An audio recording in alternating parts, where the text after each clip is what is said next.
الکتاب، وہی ہے جس نے تم پر یہ کتاب اتاری، اس کی کچھ آیتیں صاف معنی رکھتی ہیں، وہ کتاب کی اصل ہیں۔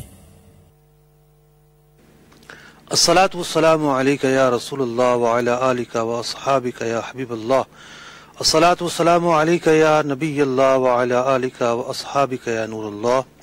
محترم اور پیارے اسلام بھائیوں اور مدنی چینل کے ناظرین، ہم ایک مرتبہ پھر حاضر ہیں سلسلہ احکام قرآن میں۔ اس سلسلے میں آیات احکام پر گفتگو کی جاتی ہے۔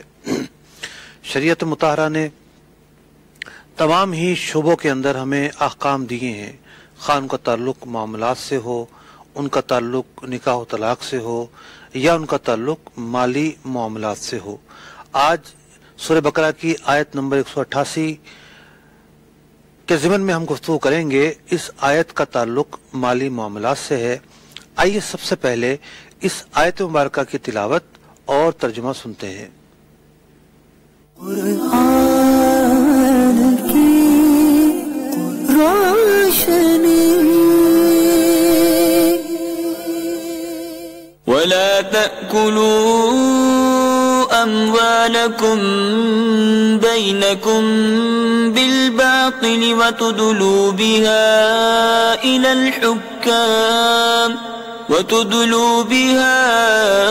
إلى الحكام لتأكلوا فريقا من أموال الناس بالإثم وأنتم تعلمون۔ اور آپس میں ایک دوسرے کا مال ناحق نہ کھاؤ، اور نہ حاکموں کے پاس ان کا مقدمہ اس لیے پہنچاؤ کہ لوگوں کا کچھ مال ناجائز طور پر کھا لو جان بوجھ کر۔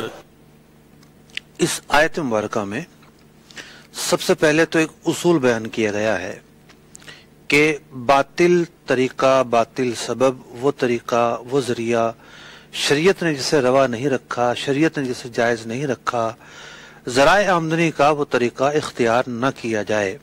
ایسا طریقہ اختیار کرنا اللہ تبارک و تعالیٰ کے احکام کی خلاف ورزی ہے، اور شریعت مطہرہ نے متعدد اور درجن بھر یا سے زیادہ حلال آمدنی کے ذرائع ہمیں دیے ہیں، مختلف نظام دیے ہیں، مختلف طریقے دیے ہیں۔ جو نظام دیا ہے اس کو فالو کیا جائے، اگر اس کے خلاف کیا جائے گا تو وہ باطل طریقہ ہوگا۔ قرآن مجید فرقان حمید نے یہاں پر واضح طور پر فرما دیا وَلَا تَأْكُلُوا أَمْوَالَكُمْ بَيْنَكُمْ بِالْبَاطِلِ، کہ جو باطل طریقہ ہے اس کو اختیار نہ کیا جائے۔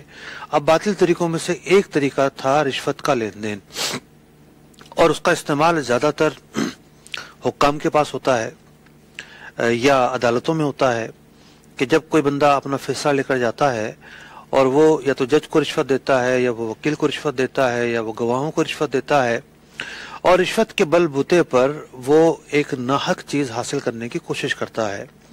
تو باطل طریقوں میں سے ایک طریقہ رشوت کے ذریعے مال حاصل کرنا بھی تھا، ظلماً مال حاصل کرنا بھی تھا۔ اللہ تبارک و تعالیٰ نے بطور خاص اس طریقے کو بھی اس آیت مبارکہ میں بیان کر کے اس کی مذمت بیان کر دی اور اس سے منع کر دیا۔ آج اس آیت مبارکہ کے تحت ہم کن کن موضوعات پر گفتگو کریں گے، آئیے ان موضوعات کی ایک فہرست ملاحظہ کرتے ہیں۔ قرآن کی روشنی، آیات مبارکہ کے ضمن میں زیر بحث لائے جانے والے نکات۔ نمبر 1، مذکورہ آیت کا شان نزول کیا ہے؟ نمبر 2، کیا حلال ہے اور کیا حرام ہے؟ نمبر 3، مال حلال کتنی قسم کا ہوتا ہے؟ نمبر 4، مال حرام کتنے قسم کا ہوتا ہے؟ نمبر 5، آیت میں مذکور لفظ الباطل اور لفظ تدلو کی تشریح۔ نمبر 6، رشوت دے کر عدالتی فیصلہ جیتنے سے کون کون سے پہلو مراد ہیں؟ نمبر 7، اگر شہادت یا حلف کی بنا پر عدالت سے ناحق مال حاصل کیا تو کیا حکم ہے؟ سب سے پہلے چلتے ہیں پہلے نقطے کی طرف کہ اس آیت مبارکہ کا شان نزول کیا ہے۔ اس آیت مبارکہ کا شان نزول یہ ہے کہ دو افراد ربیعہ بن عبدان الحضرمی اور امراء القیس الکندی بارگاہ رسالت میں حاضر ہوتے ہیں، اور حاضر ہونے کے بعد ایک مقدمہ لے کر آتے ہیں، اور مقدمے کی نوعیت یہ ہوتی ہے کہ عبدان خضرمی نے یہ دعویٰ کیا کہ جو زمین ہے وہ اس کی ہے، لیکن ان کے پاس گواہ نہیں تھے۔ امرؤ القیس کندی نے دعویٰ کیا کہ زمین ان کی ہے، تو گواہ جو ہے مدعی سے مانگے جاتے ہیں۔ مدعی کون ہوتا ہے، مدعا علیہ کون ہوتا ہے؟ شریعت کے نظام میں اور عام طور پر جو سرکاری نظام رائج ہے اس میں تھوڑا سا فرق ہے۔ ہمارے عام طور پر یہ ہوتا ہے کہ جو ایف آئی آر کٹوا دے جا کے اسے ہی مدعی قرار دیا جاتا ہے۔ شریعت کی نگاہ میں فیصلہ یہ کرنا ہوتا ہے کہ گواہ کس پر ہوں گے، حلف کس پر ہوگا۔ گواہ ہمیشہ مدعی پر ہوتا ہے اور حلف جو ہے وہ مدعا علیہ پر ہوتا ہے۔ اس مسئلے کے اندر جو زمین کا دعویٰ کرنے والے تھے وہ عبدان حضرمی تھے، تو انہوں نے ان سے گواہ طلب کیے گئے، ان کے پاس گواہ نہیں تھے، تو امرؤ القیس کو کہا گیا کہ اب تمہیں حلف اٹھانا ہوگا۔ اب یہاں سے فیصلہ کرنے والوں کے آداب پتہ چلتے ہیں۔ نبی اکرم علیہ الصلوۃ والسلام نے ان دونوں افراد کے مابین فیصلہ کرنے سے پہلے خوف خدا ان کے اندر پیدا کیا اور کہا کہ دیکھ لو، سوچ لو، اللہ تبارک و تعالی نے یہ ارشاد فرمایا ہے، ان الذین یشترون بعہد اللہ وایمانہم ثمنا قلیلا، کہ وہ لوگ یعنی کفار کے اوصاف بیان کیے گئے ہیں کہ جو اللہ تعالیٰ کے عہد یعنی اللہ تعالیٰ کا نام لے کر، اللہ تعالیٰ کا عہد لے کر اور قسم لے کر چھوٹے سے قیمت کے بدلے جو ہے وہ اپنے دیانت کا، اپنی امانت کا سودا کر دیتے ہیں اور جھوٹ بول دیتے ہیں۔ جب نبی اکرم علیہ الصلوۃ والسلام نے یہ آیت مبارکہ تلاوت فرمائی تو دونوں پر خوف خدا طاری ہو گیا اور رونے لگے، اور دونوں میں سے ہر ایک یہ کہنے لگا کہ یا رسول اللہ صلی اللہ علیہ وسلم، بس میں چاہتا ہوں کہ یہ زمین بس میری نہیں ہے، اب یہ اس کی ہے۔ دوسرے نے کہا کہ یہ زمین میری نہیں ہے، یہ اس کی ہے۔ اور اب اس کے بعد جو ہے جب یہ صورتحال پیدا ہوئی اور دونوں جو ہے وہ اپنے اپنے دعوے سے ہی پیچھے ہٹ گئے، تو پھر اللہ تبارک و تعالیٰ نے یہ آیت مبارکہ نازل فرمائی، سورہ بقرہ کی آیت نمبر 188، جو آج ہم نے اپنے سلسلے میں شامل کی ہے۔ یہ آیت مبارکہ نازل ہوئی تو نبی اکرم علیہ الصلوۃ والسلام نے ان دونوں کو جنت کی بشارت عطا فرمائی۔ تو یہاں سے یہ پتہ چلا کہ حق حاصل کرنا جائز ہے، حق حاصل کرنے کے لیے آگے بڑھنا بھی جائز ہے، فیصلے کی طرف جانا بھی جائز ہے، لیکن ایک موقع ہوتا ہے خوف خدا کا بھی، اپنے بھائی کے درد کے احساس کا بھی، اس کا بھی ایک تعلق ہوتا ہے اور اس کی بھی گنجائش ہوتی ہے۔ اگلے نقطے کی طرف چلتے ہیں۔ آج کی جو آیت مبارکہ ہے، یہ پوری کی پوری آیت مبارکہ مال حرام کے احکام کے گرد گھومتی ہے کہ مال حرام کیا ہے۔ عربی کا ایک قاعدہ ہے، الاشیاء تعرف بازدادها، اشیاء جو ہے وہ اپنے ازداد سے، اپنی ضدوں سے جانی جاتی ہے۔ تو حرام کو سمجھنے کے لیے حلال کو سمجھنا بھی ضروری ہے۔ اگر حلال کا ہی پتہ نہیں ہوگا تو حرام میں کسی وقت بھی بندہ پڑ سکتا ہے، تو حرام کے ساتھ ساتھ حلال کا جاننا بھی ضروری ہے۔ اب حلال کے جو ہے وہ ہماری زندگی کے اندر یوں کہہ لیجئے کہ 3 طرح کے پہلو ہیں، یعنی ہم جو کھاتے ہیں وہ حلال ہونا چاہیے، ہم جو استعمال کرتے ہیں وہ حلال ہونا چاہیے، اور جو ہمارے اسباب ہیں، ذرائع آمدنی ہیں، وہ حلال ہونے چاہیے۔ تو جو پہلا وہ ہے، پہلی جو قسم ہے، میں تھوڑی سی اس کی تفصیل بیان کر دیتا ہوں، اگرچہ کہ پہلی قسم اور دوسری قسم کا تعلق نہیں ہے۔ پہلی جو قسم ہے کہ جو ہم کھاتے ہیں وہ حلال ہونا ضروری ہے۔ تو روئے زمین پر 3 طرح کی چیزیں ہیں، یا یوں کہہ لیجیے کہ غالب طور پر 3 طرح کی چیزیں ہیں۔ ایک معدنیات ہیں، دوسری حیوانات ہیں، اور تیسری نباتات ہیں۔ معدنیات کے اندر اور نباتات کے اندر صرف 3 چیزیں دیکھی جائیں گی کہ کوئی بھی چیز ایسی نہ ہو جو انسانی عقل کو نقصان پہنچائے، یعنی جب نشہ آ جاتا ہے تو عقل کو نقصان پہنچتا ہے، انسانی صحت کو نقصان پہنچائے، اسے مطلب کہ امراض میں مبتلا کر دے، اس کے کھانے سے پیٹ خراب ہو جائے، اس کے کھانے سے بلڈ پریشر بڑھ جائے، اس کے کھانے سے کوئی اور موذی مرض کے پیدا ہونے کا ظن غالب ہو۔ تیسری چیز ہے کہ انسان اس سے مر جائے، جیسے زہر ہے، زہر نباتات میں ہی ہوتا ہے زہر۔ تو جتنی بھی معدنیات ہیں، جتنی بھی نباتات ہیں، اس کے اندر اصول یہ ہے کہ اگر تو کوئی خارجی سبب پایا جاتا ہے جو انسان کی صحت پر اثر انداز ہوتا ہے، عقل پر اثر انداز ہوتا ہے، یا انسان کی حیات پر اثر انداز ہوتا ہے، تو اس کا استعمال جائز نہیں ہوگا۔ یہی وجہ ہے کہ مٹی کھانا، راکھ کھانا، آگ کھانا، ان کا کھانا حلال نہیں ہے، کیونکہ یہ لازمی طور پر انسانی صحت کے لیے مضر ہے۔ زہر کھانا حلال نہیں ہے، انسانی صحت کے لیے مضر ہے۔ اسی طریقے سے نباتات میں سے وہ چیزیں کہ جو عقل کو متاثر کرتی ہیں، یعنی ان میں نشہ ہوتا ہے، نشے کے لیے استعمال کی جاتی ہیں، تو جیسا کہ کوئی افیون نشے کے لیے استعمال کرے، بھنگ نشے کے لیے استعمال کرے، تو اس کا استعمال کرنا حرام ہوگا۔ تو معدنیات کے اندر حرام ہونے کی، نباتات کے اندر حرام ہونے کی کوئی اور خارجی وجہ نہیں ہے۔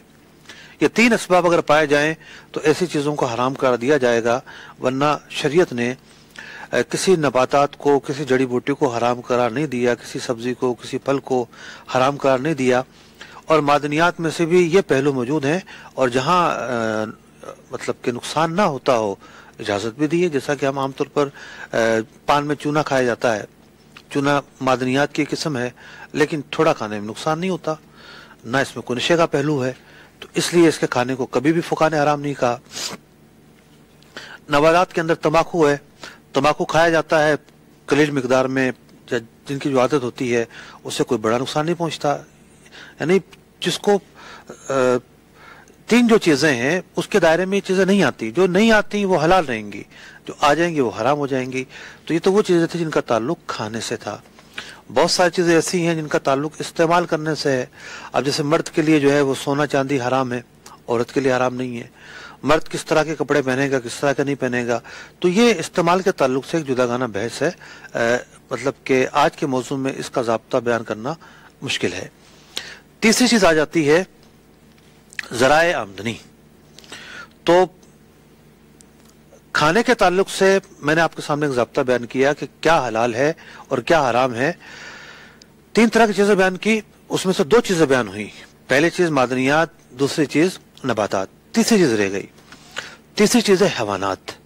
اب حیوانات کے اندر وہ جانور جو ذی ناب ہوتے ہیں، ناب کہتے ہیں ان کیلوں کو، یعنی آپ نے دیکھا ہوا کتا، اس کے دو الگ سے یوں دانت نکلے ہوتے ہیں، ٹھیک ہے نا؟